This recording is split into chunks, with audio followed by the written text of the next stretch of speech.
Welcome to the show. We're doing something a little different this week. We're doing an election special. Thanks for coming. Yeah, thanks so much for hosting me. What an amazing studio space, by the way. Thanks. So for people who don't know you, what's your story and why are you running for mayor again? Well, it's been an exciting last couple of years. I used to serve as a Calgary City Councillor here in Calgary. Went on to become a nonprofit leader, local CEO out at Glenbow Ranch. But, my story is like a lot of other folks are. My dad, he came here as a refugee, as an immigrant back in the 50s. Could have gone anywhere in the world, but chose to come to Calgary, to Alberta, to Canada. And I've been so fortunate that my brother, my sister, my family and I have been able to build a great life here in the city. And as one of Calgary's youngest city councillors, I got a tremendous opportunity to be able to serve through some really challenging times, through the Olympic bid, through COVID, went on to be a police commissioner as well. And why I'm running for mayor this time around is to help build up Calgary as a safe and affordable city. Calgary's growing fast and we have to keep up. That growth challenge is top of mind for a lot of folks. Over the last 4 years, we had about 300,000 brand new Calgarians arrive to the city, many of them with hopes and dreams, just like my dad had for his family when he came here. And the challenge and opportunity is how do we keep up with that in terms of the services, the infrastructure, everything that a city needs. So we know it's safety, we know it's affordability, we know it's employment. And I'm running on that plan to be able to bring Calgarians together and to present that new path forward. Has your mindset or platform changed this time around? Well, I'd say losing the 2021 election was probably one of the best things that could have ever happened to me. It really got to teach me who my friends were. It gave me the opportunity to be able to step up and contribute in different ways. It allowed me to really build up on that skill set to be able to bring folks together. In the time since, I've been able to serve in a number of amazing roles. Got to do some amazing stuff like walk on foot for 172 days all the way from Mexico to Canada. But I was able to do all of that because I could build and lean on a team. So out at Glenbow Ranch, I've really been able to build that skill set, working as a CEO, bringing together all sorts of folks across party lines to be able to fight for and protect the things that matter the most. And it's really that skill set that I'm hoping to be able to bring as Calgary's next mayor, to be able to keep the mayor's chair independent of political parties and to really focus on those safety and affordability issues. Was there a moment where you knew you wanted to do it again, or did you just always want to? Well, life throws curveballs, right? Like if you had asked me 4 years ago on election night, I never would have thought or even envisioned myself running again for public life. And that was really the speech that I gave, congratulating Mayor Gondek on her win. But life has a way of throwing curveballs. It doesn't really go to plan. I think in many ways it goes a lot better than the plan. I had the opportunity to be able to challenge myself, to be able to grow in a number of different ways. And every step of the way, it was Calgarians stepping up in a big way to support me. Like I remember after that election night, all sorts of folks across the political spectrum reaching out, challenging me to continue to contribute in different ways. And that was really the heart of what became the Big Brothers and Big Sisters fundraiser. And then when I came home from that, I knew that I wanted to serve in a nonprofit capacity, and the opportunities really opened up. And really, when I think about the challenges that we're facing here now, it's not a rematch of the last election. The issues are different. The city is different. The people are different. And I know that at this point in time, myself and similar to the city, I think that we're both now at a point in our respective lives where we're old enough to know, but still young enough to do. And it's the skill set that I know that I can contribute, and the teams that I know I've been able to build that we can help execute and help build that safer and affordable city that I know that we can be. What's one thing you love about Calgary? Well, I love that our story hasn't yet been fully written. There's a lot of other cities all across the world and Canada where, their story is set in stone. But Calgary is still so young, it's dynamic, it's educated, it's vibrant, it's dynamic. You step outside, you go visit even urban or suburban areas, and you never know what you're going to get. I love the fact that it's entrepreneurial. I love the fact that we're welcoming. There's so many places that my family could have gone, but they chose to come here to Calgary. And the great Canadian life that they've been able to build, that's not something that I'll ever take for granted. And It's really what helps inspire me in a lot of the roles that I've had in my life, but also how I want to be able to contribute as Calgary's next mayor is to be able to build upon that so that looking forward as we continue to grow, that we can continue to meet that moment and continue to be that incredibly welcoming city. So every candidate cares about the big issues. There's a lot of similarities there, but everyone kind of looks at it through a different lens. What is the lens you look through, and how is it different from others? I'd say practicality, right? You know, I'm at a point in my life where I don't really care who gets the credit so long as it gets done, right? If you had asked me, say, 10 years ago, I would have told you that leadership meant being on the stage in the center of attention, in the middle of the lights. But having been a nonprofit leader, having served as a CEO, I really have realized that leadership means being the last one in the room to turn off the lights, to be stacking up the chair at the end. And I think that we're in this moment in time where people are looking to overly simplistic ideological approaches. Look, this is one of the first municipal elections where Calgarians will be asked if you'd like to actually support political parties taking over city council. And I think that that's the exact wrong direction to go. And I think the lens that I look at it is more practical. It's can do. How can you work the problem, and how can you work across party lines, bring together folks from all across the political spectrum to be able to get things done? Because that's how I see that the local government is so different from the provincial and the federal governments. In the province and the federal level, you see a lot of the constant party infighting. You see a lot of the anger machine. You see the stunts and question period and all the rest. And on the opposite side, like at the municipal level, like the issues are more practical. They're grounded. They're things like how often should the bus arrive? What's the schedule for the lane swim at the local pool? How do we fix the potholes? And that's really what I'm hoping to be able to bring to this race, is that focus on practicality. How can we work across party lines, get things done, and keep the representation that Calgarians need from their elected officials, rather than having their city council and mayor just report to a political party. I see people getting asked a lot, what would you focus on day one? It's not really realistic for day one, but what would you kind of begin to focus on day one, I guess?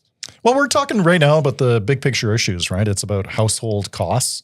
It's housing we can afford. It's safe streets for our kids. It's jobs we can count on. But you can't get any of that done unless you can work together as a team. The mayor is an important role, but the mayor is not the boss of city council. So job number one is to really rally, to bring together, pull together that team, and to be able to move together and forward on behalf of Calgarians. So that job number one is to be able to congratulate every single other elected council member, to be able to really drill down into what were the mandates that they ran on and what was the trust that Calgarians placed in them with their vote, so that we can all work together as a team. And that's an essential part, again, of why I'm running as an independent. As a mayor, I have to be able to work together, say, with a conservative premier. I have to be able to work together with a liberal prime minister.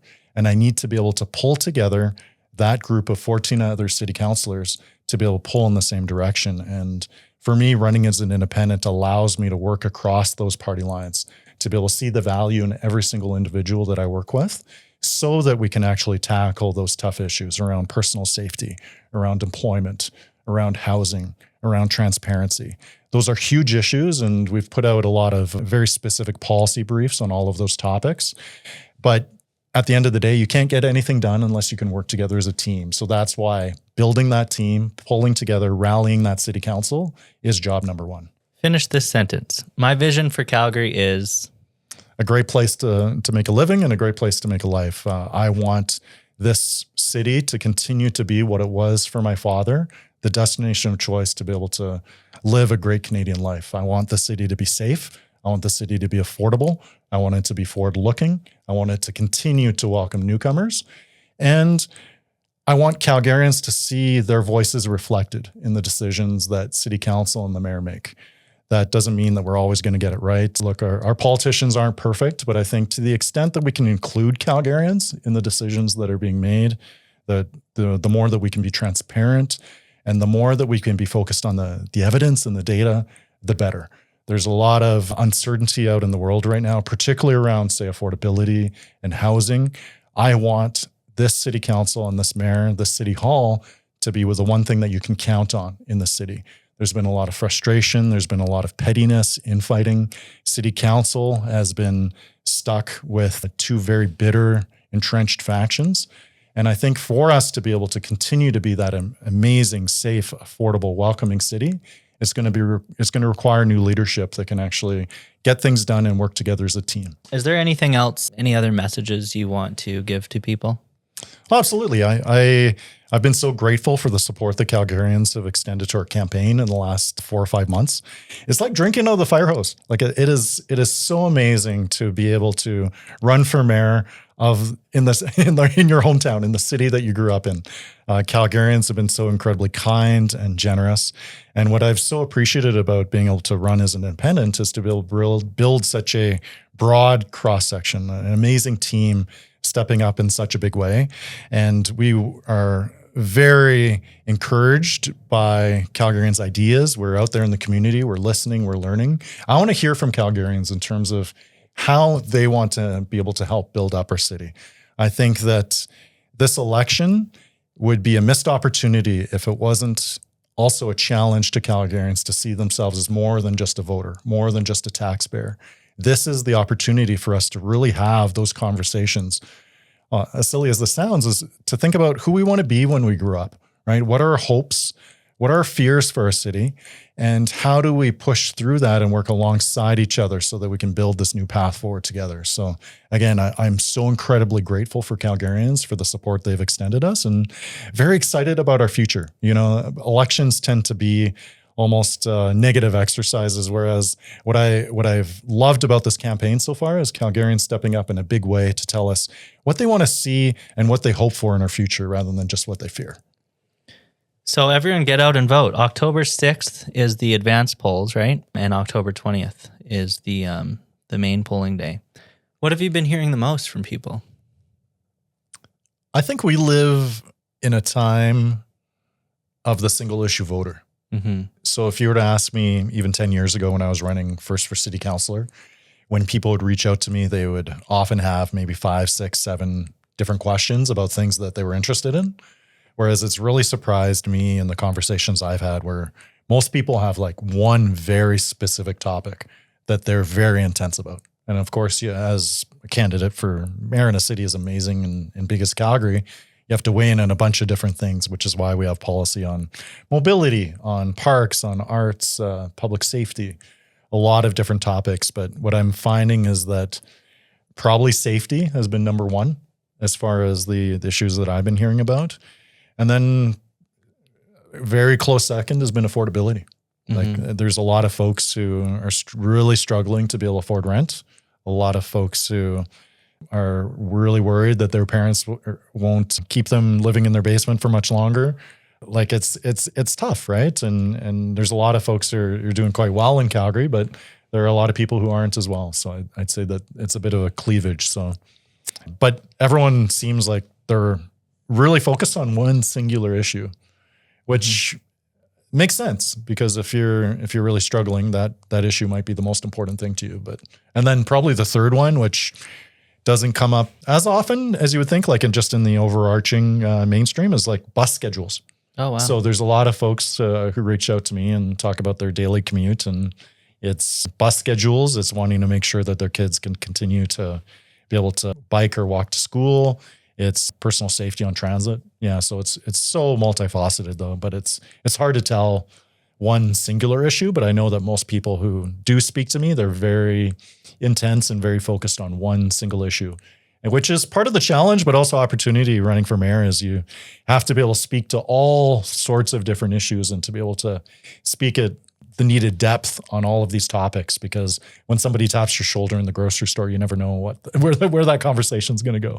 Did you have anything that you had planned to put in your platform, and then after talking to people, it seems like a backseat kind of issue? Well, the weather dome. I think that's maybe like a term 2 kind of project. Yeah. Okay. No, but I'd say it's been incredible opportunity because really we've been running a very policy heavy campaign. So if you take a look at all the various websites of the candidates, you'll see a lot of the overarching statements particularly about what's wrong at city council or the challenges that the city's facing, but you'll see almost all of them are very light on what the solutions are. And it's to the credit of Darcy as well as others on our team that we're very solutions oriented. Like it's not enough to identify a problem. You actually have to step up. You have to show how you would do things differently. And the magic has also been running as an independent. I can support the mayor in the things that are going right. So it's not just like I have to be offering the critique all the time. I can actually say, these things are going well, these things aren't, and let's have a conversation about it rather than just having to run from a party standpoint of saying, well, I'm just going to be the opposite of the person who's currently in power, right? Like the issues are much more complicated, much more nuanced than that. Everyone get out and vote October 20th. Thanks so much, man. I appreciate the opportunity.